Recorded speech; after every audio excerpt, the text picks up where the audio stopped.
또 이르시되 너희 중에 누가 벗이 있는데 밤중에 그에게 가서 말하기를 벗이요 떡 세 덩이를 내게 구워달라. 내 벗이 여행 중에 내게 왔으나 내가 먹일 것이 없노라 하면 그가 안에서 대답하여 이르되 나를 괴롭게 하지 말라. 문이 이미 닫혔고 아이들이 나와 함께 침실에 누웠으니 일어나 내게 줄 수가 없노라 하겠느냐. 내가 너희에게 말하노니 비록 벗됨으로 인하여서는 일어나서 주지 아니할지라도 그 간청함을 인하여 일어나 그 요구대로 주리라. 내가 또 너희에게 이르노니 구하라. 그러면 너희에게 주실 것이요. 찾으라. 그러면 찾아낼 것이요. 문을 두드리라. 그러면 너희에게 열릴 것이니 구하는 이마다 받을 것이요. 찾는 이는 찾아낼 것이요. 두드리는 이에게는 열릴 것이니라.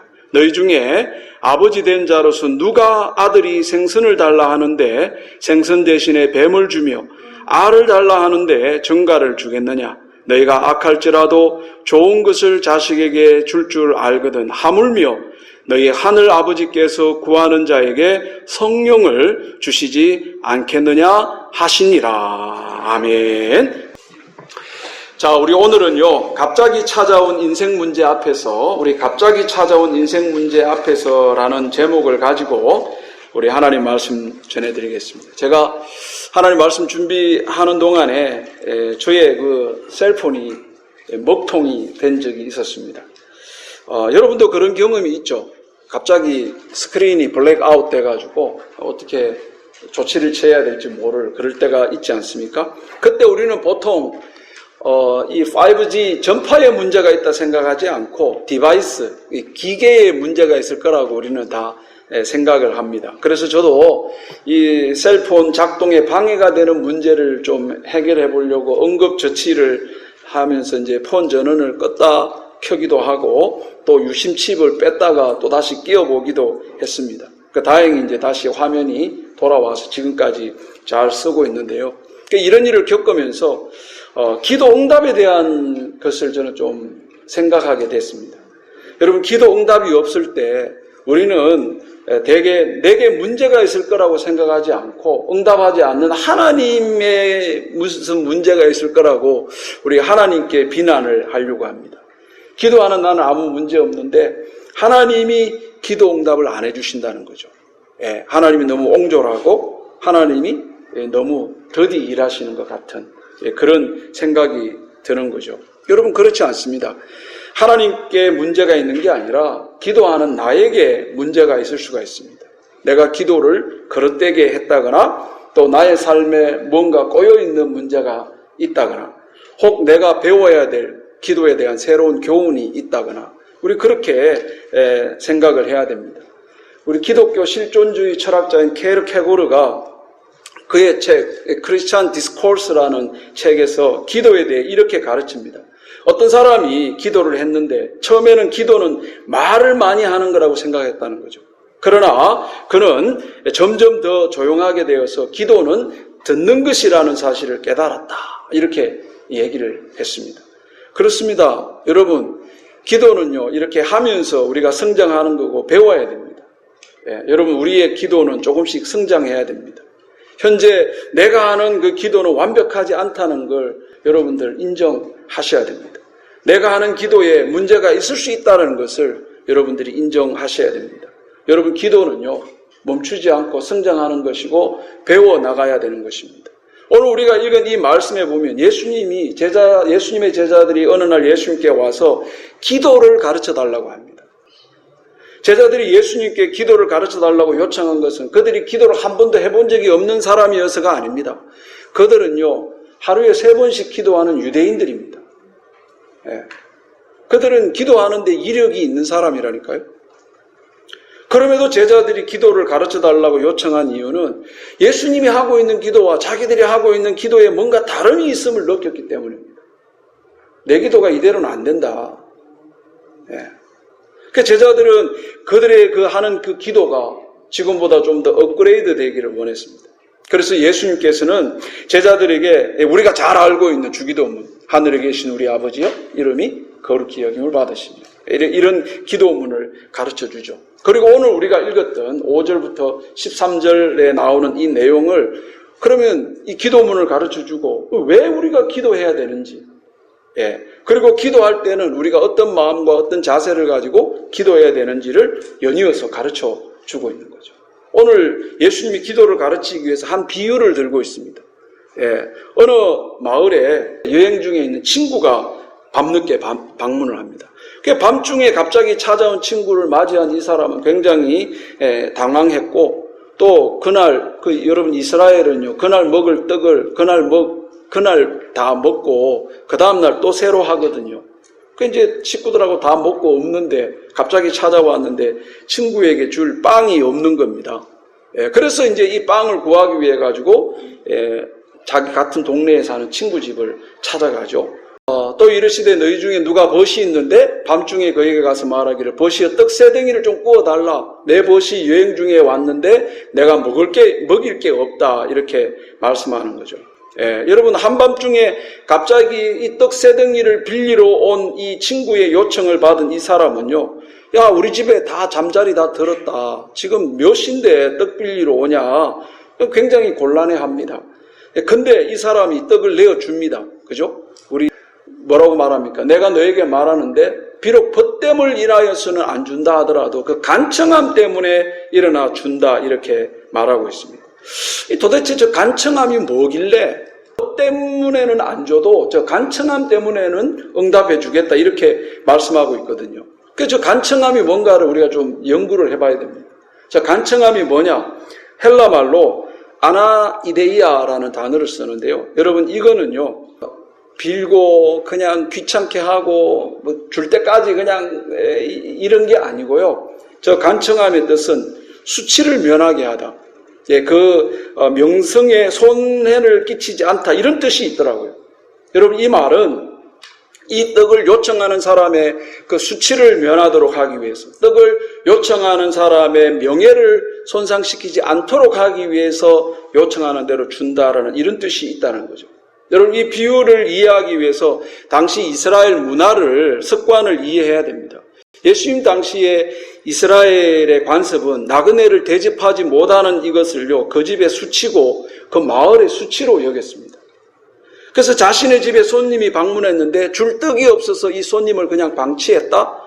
그 다음날 이 사실이 동네에 알려지면요, 이 사람은 손가락질을 당하게 된다는 거예요. 또 이 마을의 친구도 마찬가지인데요. 이 친구 집에 가서 떡을 빌렸는데 그 집에 떡이 있는데도 빌려주지 않는다면 이 사람 역시도 동네의 명예를 더럽혔기 때문에 수치를 당하게 되는 거죠. 그러니까 떡을 빌리러 온 사람뿐만 아니라 마을 전체가 야박한 마을이라는 수치를 당하게 되어지는 거죠. 그래서 그 수치를 당하지 않도록 하기 위해서 이 가족과 이 마을의 명성을 지키기 위해서 귀찮지만 떡을 구하는 이 친구에게 떡을 주었다. 이렇게 말씀을 합니다. 그러니까 우리는 잘 이해를 못하지만 예수님이 저 비유를 할 때 그때 당시 있었던 제자들이나 또 이스라엘 사람들은 다 알아들었던 거예요. 저 간청함이라는 의미가 뭔가를 알고 있기 때문에 그건 다 알아듣는 거죠. 여러분 예수님께서 제자들에게 기도에 대해서 가르치면서 하나님께서 기도 응답하실 때 무엇 때문에 응답하여 주시는지를 말씀하고 있습니다. 하나님은 자기 자녀들의 이름을, 자기 자녀들의 삶을 부끄러움 당하지 않도록, 부끄러움 당하도록 그냥 내버려 두지 않는다는 거죠. 또한 하나님은 자신의 이름의 명예를 지키기 위해서 구하는 자의 기도를 응답하시는 분이다라고 예수님이 가르치고 있는 거죠. 여러분 우리 하나님 아버지는요, 구하는 자들에게 간청을 절대 외면하지 않습니다. 그걸 또 확신을 주기 위해 가지고 9절부터 또 내가 너에게 이르는데 구하라 그러면 주실 것이고 찾아라 그러면 찾아낼 거고 문을 두드리라 그러면 열릴 것이다. 구하는 이마다 받고 찾는 이마다 찾아내고 두드리는 이마다 열릴 것이라고 이렇게 또 확신이 되는 말씀을 주고 있습니다. 이렇게 하나님께서 자기 자녀들의 이런 기도에 반드시 응답하는데 마치 부모가 자식에게 정말 필요한 것을 주는 것처럼 하나님께서 우리의 필요를 응답하시는 분이다 말합니다. 그리고 이제 11절에 너희 중에 아비 된 자로서 누가 아들이 생선을 달라는데 뱀을 주고 알을 달라 하는데 정갈 주겠냐? 너희가 악할지라도 자식에게는 좋은 걸 줄 줄 하지 않느냐? 너희 하물며 너희 하늘에 계신 너희 아버지께서 구하는 자에게 좋은 걸 주지 않겠냐? 이렇게 말씀을 하고 있습니다. 이렇게 기도에 대해서 가르치고 있습니다. 그래서 여러분 오늘 우리 이 말씀을 통해서 예수님은 제자들에게 기도에 대해서 가르치고 있는데 예수님은 제자들에게 왜 기도를 해야 되냐? 그리고 기도하는 자가 기도를 할 때 어떤 태도와 자세를 가지고 기도해야 되는가 이 비유를 통해서 가르쳐 주고 있습니다. 먼저 여러분 우리가 왜 기도해야 될까요?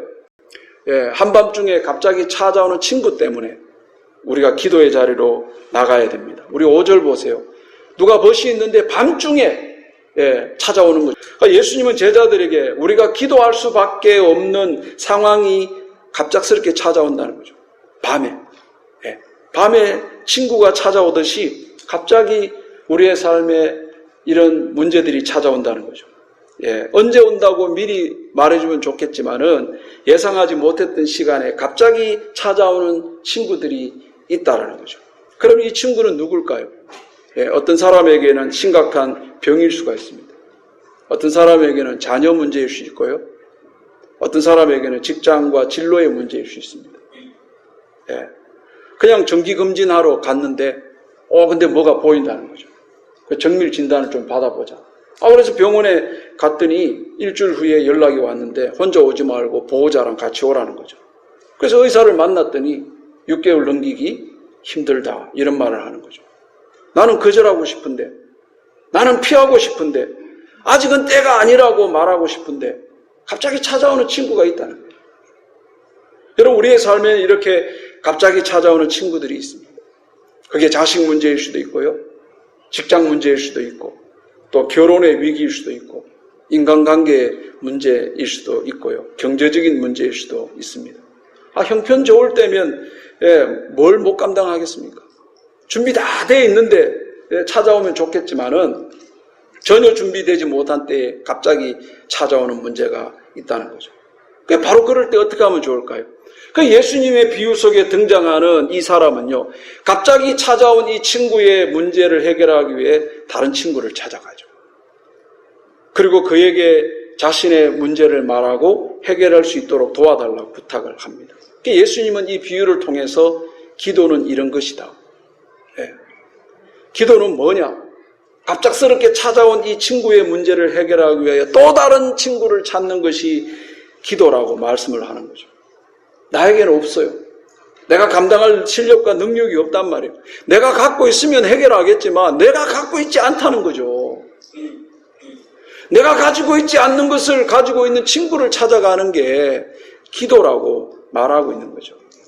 여러분들 이렇게 우리의 삶에는요, 갑자기 들이닥치는 친구 문제가 있습니다.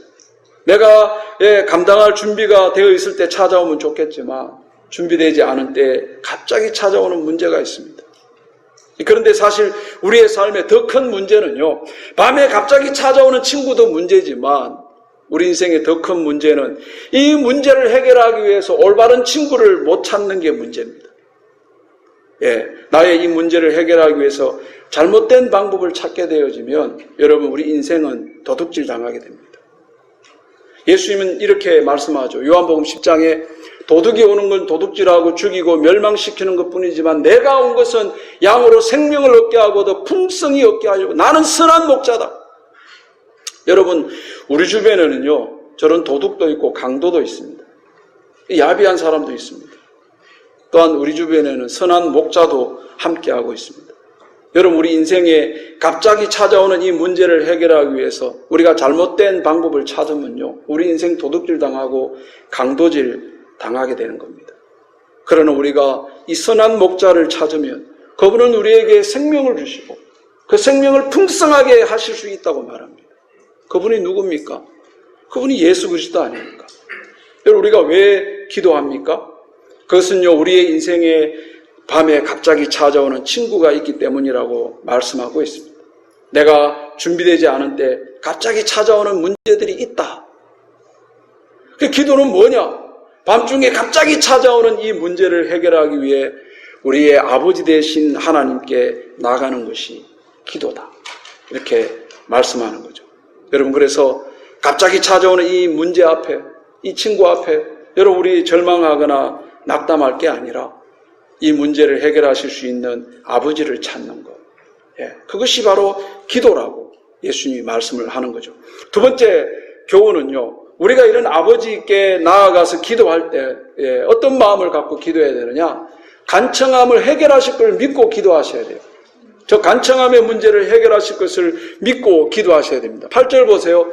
벗됨으로 인하여서 일어나 주지 않을지는 몰라도 그 간청함 때문에 준다고 말하고 있습니다. 이 밤중에 갑자기 찾아온 이 손님의 문제를 감당할 수 없어가지고 다급하게 친구 집을 찾아가죠. 근데 그 친구 집의 문은 닫혔고 온 집안 식구들은 잠에 들어 있습니다. 그런데도 이 사람은 친구 집의 문을 두드리고 떡세덩이를 요구하게 되어집니다. 그때 집안에 있는 이 사람이 이렇게 말하죠. 비록 당신이 나의 친구지만 내가 이 친구 때문에 주는 게 아니라 당신의 그 간청함 때문에 준다고 말하고 있습니다. 아까도 설명했지만 이 여러분 간청함이 뭐라고요? 여러분 이 간청함은 막 끈질기게 귀찮게 졸라대는 것이 아닙니다. 이 간청함이라는 것은요, 수치를 피하게 하는 것, 명성에 손상을 주지 않는 것, 이런 뜻이 있습니다. 여러분 무슨 말인가 하면 떡을 요청하는 사람의 수치를 피하도록 하기 위해서, 떡을 요청하는 사람의 이름에, 명예에 손상을 주지 않도록 하기 위해서 응답해 준다, 이 말씀을 하고 있는 거죠. 여러분 하나님은 우리의 기도에 응답하시는데 우리를 부끄럽지 않도록 하기 위하여 응답을 주신다, 이 말씀을 하고 있습니다. 여러분 기도할 때 어떤 개념을 갖고 기도합니까? 여러분 기도는요, 이 기독교에만 기도가 있는 게 아닙니다. 어느 종교든요 다 기도가 있지 않습니까? 불교도 기도하고요, 이슬람도 기도하고, 무속인들도 기도하고, 심지어 종교가 없는 사람도 기도합니다. 그러면 그 사람들의 기도와 우리의 기도는 뭐가 다릅니까? 여러분 이런 일반적인 사람들의 기도는요, 기도하는 사람들이 정말 정성 들여 기도하면, 끈질기게 귀찮게 매달리면 신이 이 매달리는 걸 보고 감탄을 해가지고 들어준다고 생각하죠. 어떤 신이든 관계없다는 거예요. 뭐 하늘에 있는 신이든 땅에 있는 신이든 바다에 있는 신이든 그 관계없고 그냥 내 원하는 문제만 들어주면 된다고 생각합니다. 이게 세상의 종교가 갖고 있는 기도 내용입니다.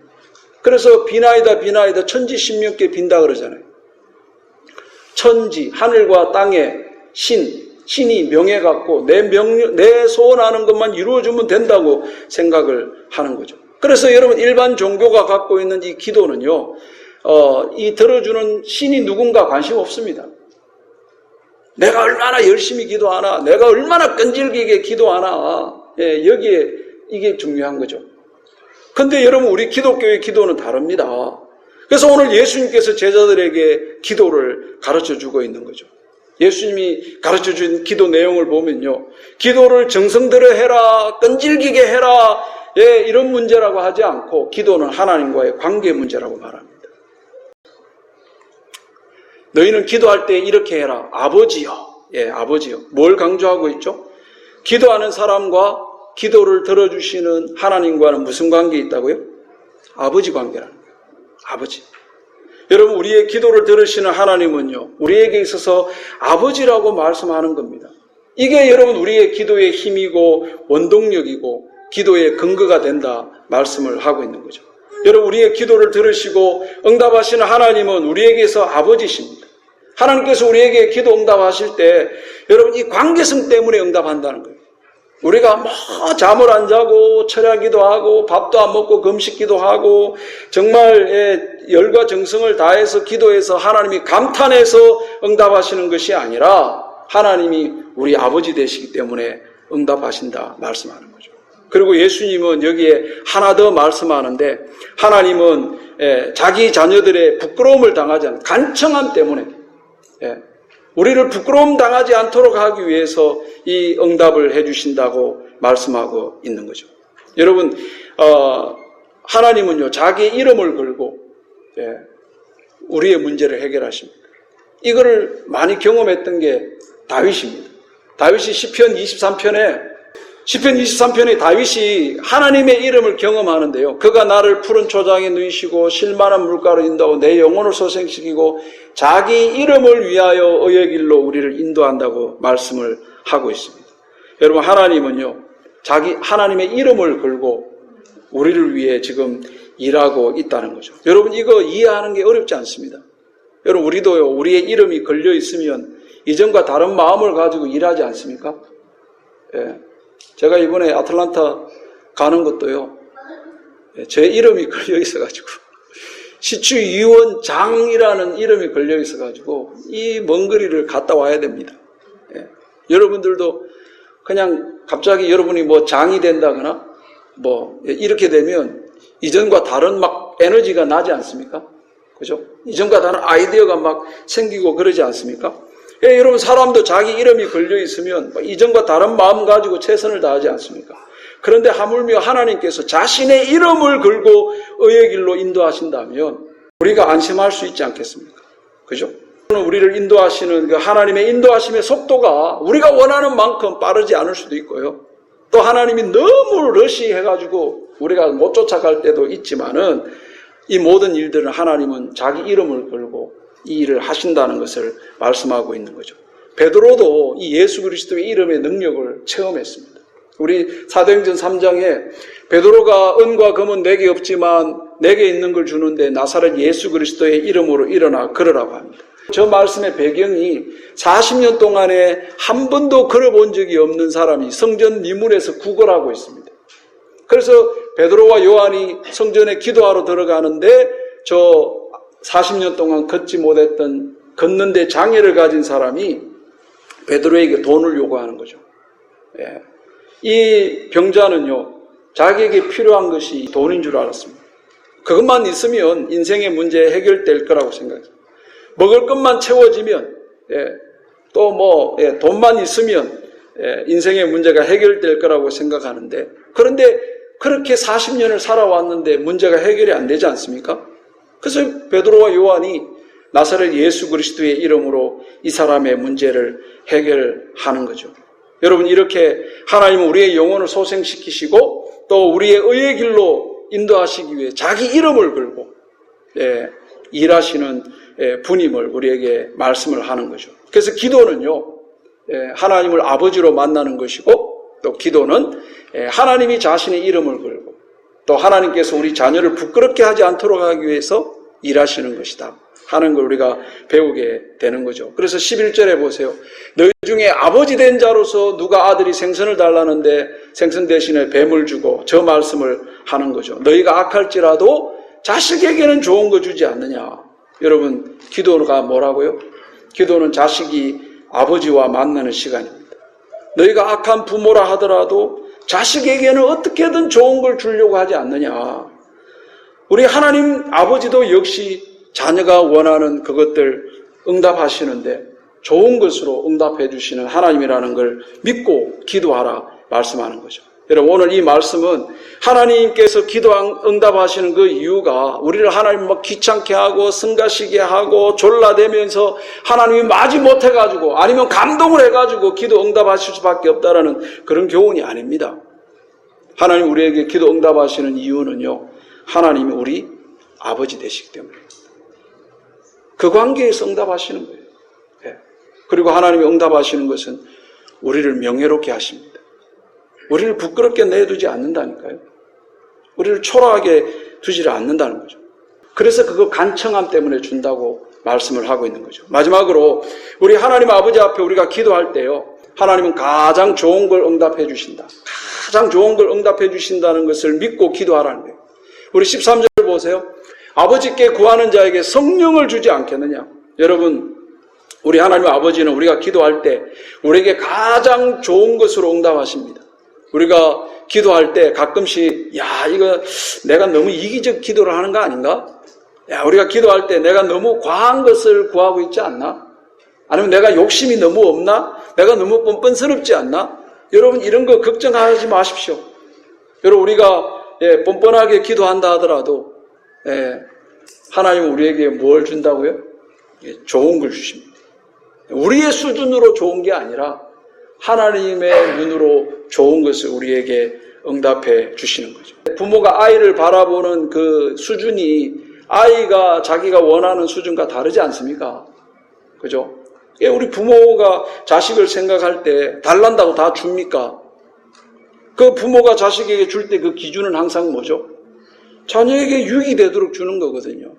하물며 우리 하나님 아버지께서 우리 구하는 자에게 좋은 걸 주지 않겠냐? 그 하나님의 눈에 보시기에 우리에게 가장 좋은 것을 응답하시는 거죠. 그래서 우리가 기도할 때 내가 뭐 욕심으로 구하는 거 아닌가? 내가 너무 이기적인 거 아닌가? 뭐 이런 걱정하지 마세요. 여러분, 하나님은 우리에게 가장 좋은 것으로 응답하십니다.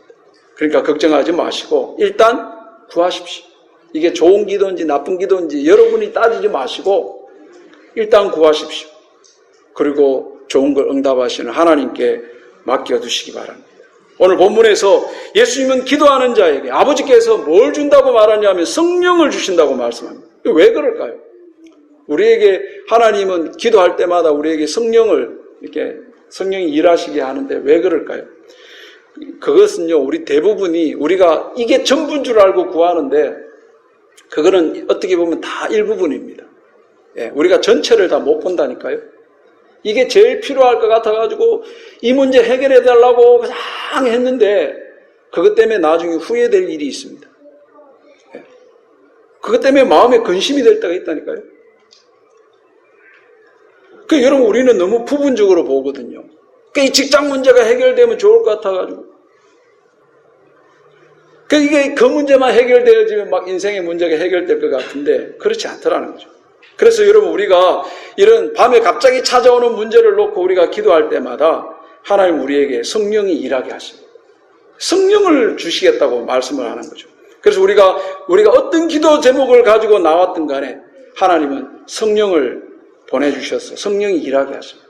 이 성령을 통해서 우리 앞에 놓인 문제의 본질을 보게 하는 거예요. 요한복음 16장 말씀 보세요. 진리의 성령이 오면 그가 너희를 모든 진리 가운데로 인도하시리니 그가 스스로 말하지 않고 모든 들은 걸 말하고 장래일을 너희에게 말한다고 말씀하지 않습니까? 지금 겪고 있는 이 문제의 본질이 뭔가를 성령은 보게 하고 깨닫게 하는 거죠. 성령은요, 우리 안에서 끊임없이 생각나게 합니다. 우리의 생각을 통해 일을 하신다니까요. 그래서 우리를 끊임없이 격려합니다. 어떻게 격려할까요? 너의 그 나약함이, 너의 그 실패가, 너의 그 무지함이, 너의 그 외로움이, 너의 그 한계가 그걸로 너의 운명을 결정하는 게 아니다. 그것 때문에 흔들리지 마라. 이렇게 격려하는 거죠. 자꾸 우리 생각을 사용하시는 겁니다. 여러분, 그래서 기도하셔야 되는 거예요. 그래서 기도하게 될 때 성령이 우리의 생각을 자극하셔가지고 우리의 격려의 소리를 듣게 되고요. 내가 지금 겪고 있는 이 문제의 본질을 보게 하는 거예요. 성령은 우리에게 넘지 못할 벽이 없다라는 것을 자꾸 생각나게 합니다. 성령은요, 하나님은 우리에게 감당치 못할 시험당함을 허락지 아니하시고 시험당할 점에 피할 길을 내신다는 걸 생각나게 해주신다니까요.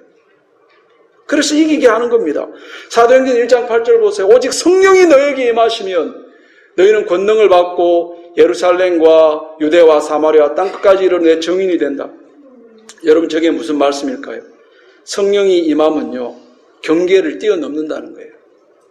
여러분, 성령이 우리 생각 속에 작용하면요, 우리에게 넘지 못할 경계가 없고 뛰어넘지 못할 문제가 없다고 우리에게 가르쳐 주시는 겁니다. 성령은요, 우리를 새로운 차원으로 우리를 인도해 가시리라고 말씀하고 있는 거죠. 제가 이 말씀 준비하면서 그 일본의 근대화를 앞당겼던 메이지 유신에 대한 글을 좀 읽었는데요. 일본이 메이지 유신을 일으키게 된 배경이 있다고 합니다. 그 19세기에 미국의 해군 제독인 매튜 페리가 이끄는 그 몇백 명의 해군이 칼을 잘 쓰는 사무라이를 대항해갖고 무찌르면서 전쟁에 승리해서 세국 정책을 벌이던 일본의 그 문을 열게 되는 개항의 길을 만들어주거든요. 그러니까 어떻게 이 페리 제독이 칼 잘 쓰는 수천 명의 사무라이들과 대항해서 승리를 했을까요? 만일 이 페리 제독과 그 군인 몇백 명이 칼로 이들과 대항했다면 그들은 실패를 했을 겁니다. 근데 이 페리 제독이 뭘 쓰느냐 하면 칼 대신에 총과 대포로 전쟁을 해서 승리를 하게 됩니다. 칼 잘 쓰던 사무라이들에게 있어서 이 총과 대포는요, 완전 새로운 차원이었습니다.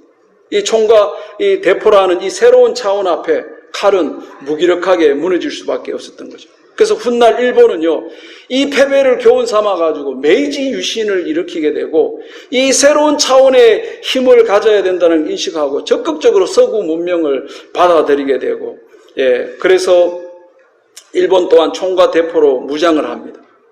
그게 우리나라 한국 땅에는 좋지 않는 결과로 찾아오게 되죠. 그 총과 대포로 조선을 공격해와가지고 무너지게 만드는, 그리고 또 2차 세계대전도 일으키게 되는 거죠.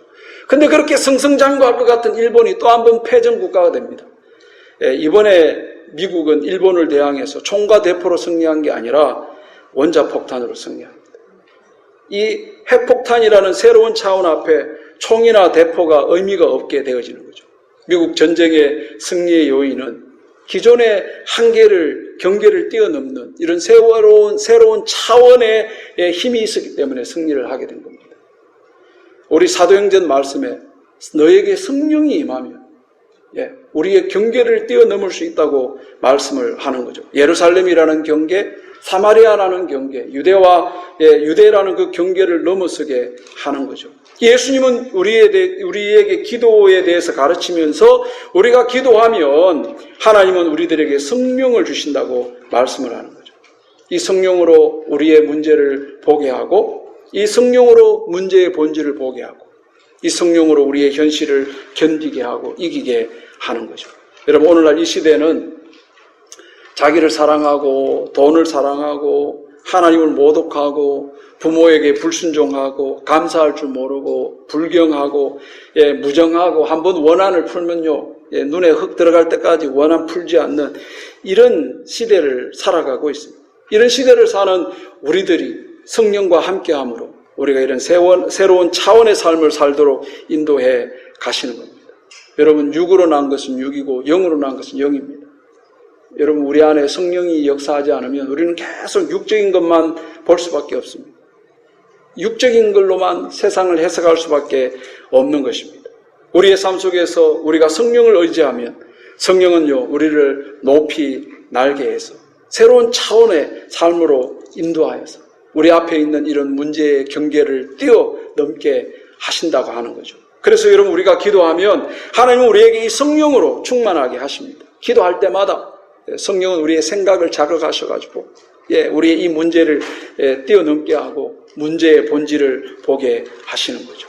성령이 우리 안에서 어떤 역사하시면 우리는요, 성령이 우리 안에 역사하면 우리가 무슨 특혜를 받아가지고 고난을 면하거나 뭐 눈물을 흘리는 거나 아픔이나 이런 거 없기를 바라지만 그렇지 않습니다. 성령을 통해서 경계를 뛰어넘게 하는 거죠. 성령을 통해서 새로운 차원의 삶을 살 수 있게 하는 것입니다. 사랑하는 성도 여러분, 우리가 왜 기도해야 됩니까? 우리의 인생에는 밤에 갑자기 감당할 수 없는 친구가 찾아온다는 거예요. 예상하지 못할 시간에 친구들이 찾아온다는 겁니다. 이 친구는 거절할 수도 없고 내일 오라고 연기할 수도 없고 피할 수 없는 한밤중에 찾아오는 친구가 있다는 거죠. 피할 수 없는 문제가 찾아올 때 하나님 앞에 나아가는 그것이 기도라고 말하고요. 그 하나님 앞에 기도할 때 하나님은 자기의 이름을 걸고 우리를 인도하실 뿐만 아니라 우리를 부끄럽게 하지 않도록 하기 위하여 그 간청함 때문에 하나님은 응답해 주신다 말씀하고 있는 거죠. 여러분, 우리가 기도할 때마다 성령을 우리에게 부어주셔가지고 그 성령이 우리의 생각을 움직이고, 그래서 그 성령이 우리의 삶에 있는 그 한계를 뛰어넘게 하고 우리 경계를 뛰어넘게 하는 그런 능력이 있음을 말씀하고 있습니다. 사랑하는 성도 여러분, 이번 한 주간 우리 그냥 살지 말고 우리에게는 놀라운 기도의 특권이 있습니다. 이 기도의 특권을 사용하셔서 이번 한 주도 하나님과 함께 걸으며 동행하며 사는 삶의 흔적을 남기는 저와 여러분 되기를 간절히 축원합니다. 우리 다 함께 일어나셔서 우리 이 찬양 같이 한번 하십시다.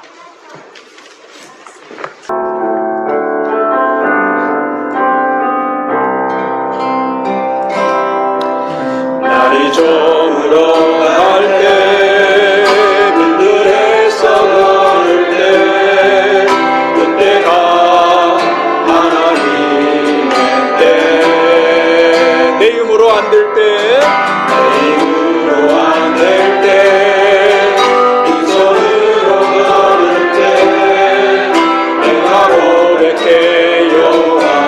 다시 한 번 더 고백합니다. 날이 저물어 갈 때, 날이 저물어 갈 때, 들에서 걸을 때, 그때가 하나님의 때. 내 힘으로 안 될 때, 빈손으로 걸을 때, 내가 고를 때 여호와이네. 주님 일하십니다. 주가 일하시네. 주가 일하시네. 주께 아끼지 않는 자에게 주가 일하시네. 주가 신뢰하며 걷는 자에게 자, 우리 다시 한 번 더 고백합니다. 주가 일하시네. 주가 일하시네. 주가 일하시네. 주께 아끼지 않는 자에게 주가 일하시네. 주가 일하시네. 신뢰하며 걷는 자에게. 사랑하는 성도 여러분, 우리의 인생에 내 힘으로 안 되고 정말 빈손으로 걸을 때가 있습니다. 바로 그럴 때 우리 기도할 때라고 말씀합니다. 우리의 인생에 밤에 갑자기 찾아오는 손님이 있습니다. 우리 그 친구를 우리가 케어할 수 있으면 좋겠는데 우리의 실력과 능력으로 감당할 수 없는 그 친구들이 찾아온다고 합니다. 오늘 예수님은 이 비유를 통해 우리 인생에 그런 문제가 찾아올 것을 아시고 우리에게 이렇게 기도를 가르치고 있습니다. 여러분, 우리 힘으로 해결할 수 없는 문제 가지고 이 시간 주님 앞에 부르짖으십시다. 하나님, 내 인생에 갑자기 찾아온 이 문제가 있습니다. 결혼의 위기가 있고 직장의 위기가 있고 내 건강의 위기가 있고 내 자녀의 위기가 있습니다. 주여, 이 갑자기 찾아온 이 친구를 외면할 수 없습니다. 뿌리칠 수 없습니다. 그래서 이 시간 주님께 간청합니다. 주여, 주의 이름을 걸고 또 우리의 명예를 위해 주님 응답하여 주소서. 우리 주께서 약속하고 있습니다. 구하라 그러면 찾을 것이고 문을 두드리라 그러면 열릴 것이라고 기도에 대한 확신을 주고 있습니다. 여러분, 오늘 이 시간에 우리 주여 한번 간절히 부르짖고 우리의 그 친구의 문제를 가지고 함께 기도하겠습니다. 주여, 아버지 하나님, 오늘 이 시간에 아버지 하나님의 문제를 가지고 우리가 하나님 앞에 나와왔습니다. 아버지